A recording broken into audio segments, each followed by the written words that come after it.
Hey, this is Albee, Swenson, and this week we're on to Tabitha. Tabitha's life stands in direct opposition to America's obsession with materialism and consumerism. Instead of spending her time and energy getting more for herself, she spent her time helping others. Perhaps the person who epitomizes this most in our modern age is Mother Teresa. She spent her time serving those who others didn't even seem to notice. As I did some research into her life, I found that towards the end of her life, she actually was wavering in her faith. Her letters to her friends said as much. And I think this brings us to an important point.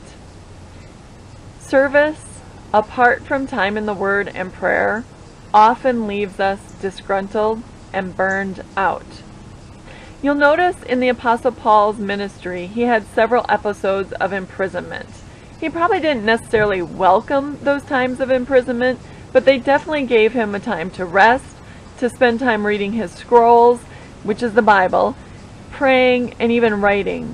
God used those episodes of imprisonment not only to teach and encourage us centuries later, but to give him a time to rest so that he was able to do all the things that God had appointed him to do.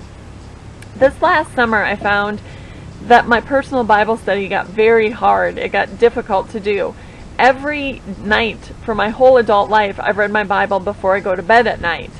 But this summer, I was working different shifts. Sometimes I had to work at 4:30 a.m. and sometimes I worked until midnight. And so I found that by the time I got to bed at the end of the day, my concentration was very low. Peter tells us in 2 Peter 1, make every effort to add to your faith goodness, and to goodness knowledge, and to knowledge perseverance, and to perseverance self-control, and to self-control godliness, and to godliness brotherly kindness, and to brotherly kindness love.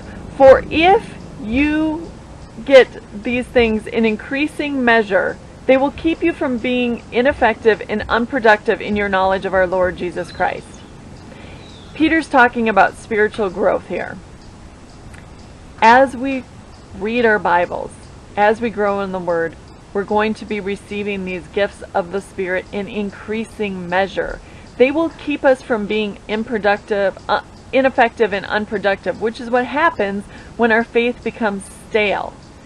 Time in the Word rejuvenates us and motivates us to notice other people instead of being self-centered.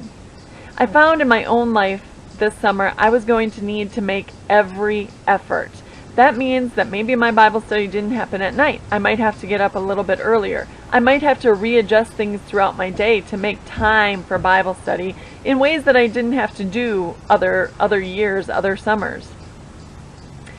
It may not be the easiest thing to do, but it certainly is going to be the most beneficial, and not just spiritually when we spend time in the Word. It's also going to affect us emotionally and physically. Stresses of the world can manifest themselves in us physically as we have ailments and we worry and stress about things. But when we spend time praying and going back to the Word, we're able to leave those things in Jesus' capable hands. So, think about these things as you dig into the account of Tabitha. God bless your study.